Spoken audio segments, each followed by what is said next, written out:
Hey everybody, it's Lauren and I am back with another video. This video is overdue, y'all. It is months, days, hours.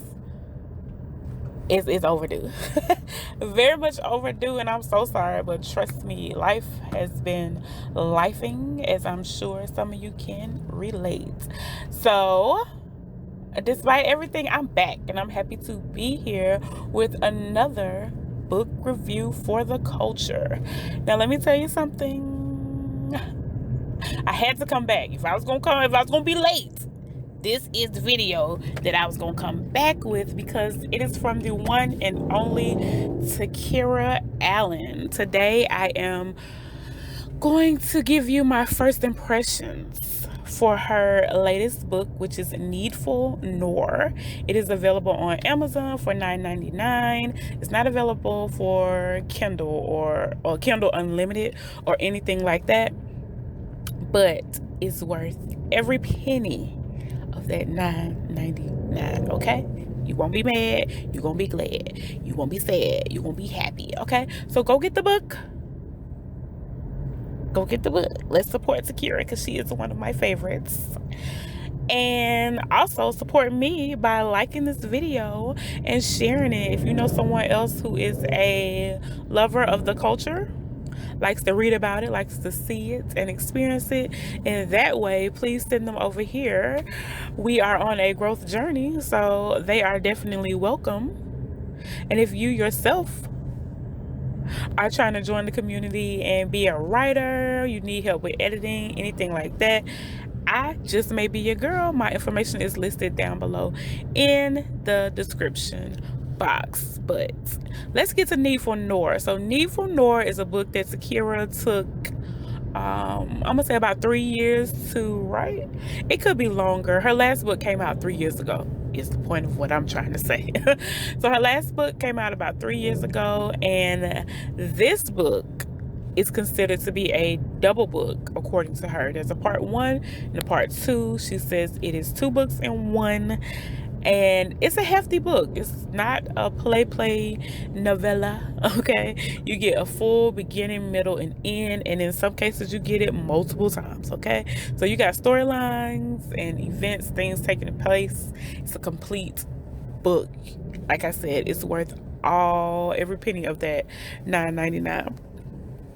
So NEEDFUL NOOR, like I said, 2 books, part 1 and part 2. They are both about 400 pages long, if I'm not mistaken. So it's an 800-page book, so it's a hefty read. There are about I'm not sure if it's 40 chapters or 80 chapters total. There's a lot of chapters, okay? Plenty of chapters, lots of reading to do. In the book, we are introduced to a character called NOOR, named NOOR. And NOOR is complex. Sounds like NOOR is some sort of plain Jane. I was really confused about NOOR and who she was initially, because she's from California and because I am a reader of Takira's work. I initially kind of compare her to dang, what's the other girl name? Another character, if I think of her name, Nelly. I was like, her name starts with an N too. I compare her a little bit to Nelly, who is also from LA in her book, but she's a character in the Thicker Than Water series. So Nelly was definitely an antagonist. Okay, she was an antagonistic character in that book, and her initial description and everything, I was like, are they cousins? Are they related? Is this a version of her? Because that lady was a little slickster. I could see her, you know, switching it up, coming back to life, doing crazy things, and being a whole nother character. But NOOR and Nelly are 2 different people, apparently. So NOOR is described as being very, I'm going to say childlike, but unfortunately that seems to be kind of like a reoccurring thing in Takira's books, and I don't know if it's fortunate or unfortunate, but I do think it's weird when, oh shit, almost had an accident. I do think it's odd or different when people describe women as being as least womanly as possible and also make them just the sexiest woman alive. Like, how does that work? Now, I'm not saying that, I know we all come in different forms, shapes, fashion, that type of thing. A bald-headed woman can still be sexy. You know what I'm saying? A woman who is not Coca-Cola shaped and all that good stuff can still be sexy, but she be describing like teenagers, girls, kind of, in grown bodies, or like a little prepubescent boy. I don't know. It be feeling just now. Do you hear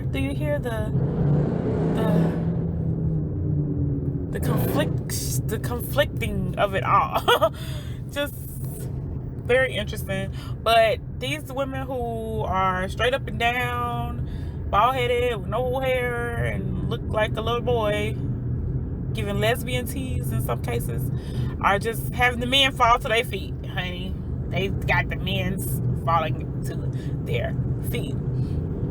So we get introduced to NOOR, and when we first met her, you know, she's weird. That's the only reason, that's the only word I really have for her. She's weird. She's a little maybe spacey, flighty.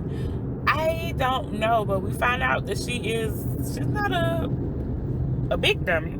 You know what I'm saying? She's got some smarts to get what she wants, and I mean, if that's your objective, it works for you. I said this was gonna be my first like reaction to the book. I don't know why, but for a minute in the book, I was kind of bored. I was like, oh no, we just gonna get this little happy ending. I was like, where's the spice? Where's the I was getting towards the end of the book, and I was like, Takira, this was cute, but it wasn't giving what I expected from Takira. I was like, what is, this is too much like, you know, Romeo and Juliet. No, Romeo and Juliet. It was just giving cookie cutter for a minute. Not even like it was cookie cutter, but it was just giving that as far as being, you know, a romance novel. I was like, oh, okay. It was a little, you know, there were definitely Takira elements before I got to the part where I was like, that's my bitch. There were definitely elements, things like, oh, of course, you know, drug money, street life, that sort of thing, lavish, luxury, opulence, that sort of thing. She definitely had those elements that I expect from her, but it was just like too perfect. And I still have questions about how it ended. I don't know if we are going to get a part, technically 3 to this, but I still have questions. I have questions.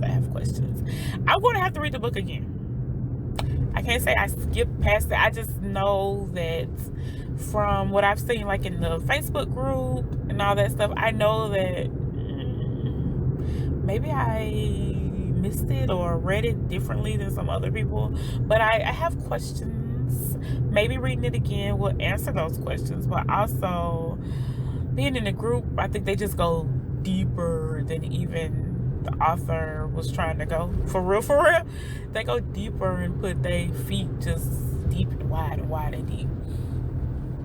So the book was definitely a good book, worth reading, and you get kind of like it's not really coming of age. I can't call it coming of age, but it is definitely a maybe growing into your womanhood type of thing, because I feel like that's different than coming of age, because you can be, you know, of age per se, but coming into your womanhood, that is totally different. And for most people, it doesn't occur like by a certain, it's different, you know what I'm saying? You don't know that this is what I like and don't like, and I'm grown and I'm this, that, and the other at 25. You know, it takes time. A lot of times it's, you know, 30, 40, 50 before you're like, you know what?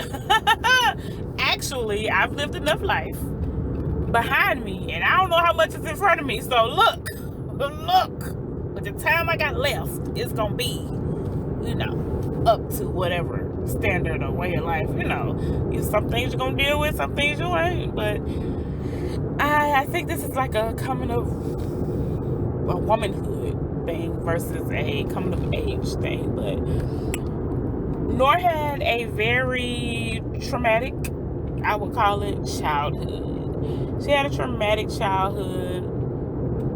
She had a mother who suffered with addiction, and it was definitely not traditional addiction that I think of, even though it's all addiction. When I think of addiction, a lot of times I think of drugs and alcohol, that sort of thing, but people can be addicted to so many things. So her mother seemingly was addicted to food, okay? And so that affected how she allowed herself to deal with food, and also how she allowed her children to deal with food. So it was like a multi-generational type thing, and it's interesting because I assume that that's how addiction can be. For me, I have family members that have dealt with addiction, and I just was paranoid, you know what I'm saying, on both sides of my family. I'm a product of the 80s, so I just knew that I wasn't trying to be out there like that. So maybe you need to avoid drugs because you see how it affects people in your family. So that was me. Everybody is not the same way. So yeah, it affected how her mother dealt with her own eating habits, her children's eating habits, etc. And then later on in NOOR's life, it affected how she ate. So I guess, as you would expect from a Sakura Allen book, there are layers. Multi-layers. So the food and addiction thing, that was a layer of the book. And it became part of like a spin-off story time, because she met a guy named Dorian. And Dorian likes to cook. He's not a chef per se, but he likes to cook. And it seems like food is one of his love languages, or a part of his, love language, the way he shows affection. He cooks for his family. He cooks for others. So he likes to cook. He likes people to try his food when he cooks it. And NOOR was not the best subject for that. Like, that was triggering for her. She couldn't be eating the food all willy-nilly all the time because of her own, issues with food. And it also went deeper because it sounds like her mother's issues also affected her aunt, which is NOOR, her and her aunt, which would be NOOR's mother's sister. So it was, like I said, layers, complex. It's not just gonna be simple. Again, with the love story, I want to say this may be a spoiler, but I'll give a warning that we probably going to have spoilers. NOOR meets a guy who's married, and she decides, somewhere along the way, that becomes her boo thing. Not only is he married, she is the one taking care of his wife. His wife suffered a tragic accident, and now she needs like round-the-clock extended services. He's a busy man. He's got businesses. They have 3 small kids. So she needs a nurse, and NOOR signs up with volunteers, works her way into the situation of being her nurse. Y'all. But she's in love with this man. They meet, and we think it's just like a chance meeting. We later find out that this was written in somebody's version of the stars. Okay? It's written in the stars, y'all. They meet, and there is chemistry. There is attraction. NOOR is pulling the men's in. NOOR has sex appeal. She exudes it without even trying. It's just pouring off her skin, dripping off her like honey, as the book alludes to. But you know, they meet, there's chemistry. Not only do the married man want her, the friend wants her. She's in high demand. She is needed, wanted, and she's bringing all the boys to the yard, okay? So they meet, and of course the friend, the single friend, is aggressive. He's the aggressor. He's loud. He don't have to hide his feelings because he ain't married. He don't have those issues. He's not married. He don't have to do that. But for the other guy, you know, he's married, even though his marriage is having issues, or was having issues. He kind of backs off, and then she becomes the help, and it's this whole thing of almost like cat and mouse a little bit. Cat and mouse, a lot of touchy-feely. So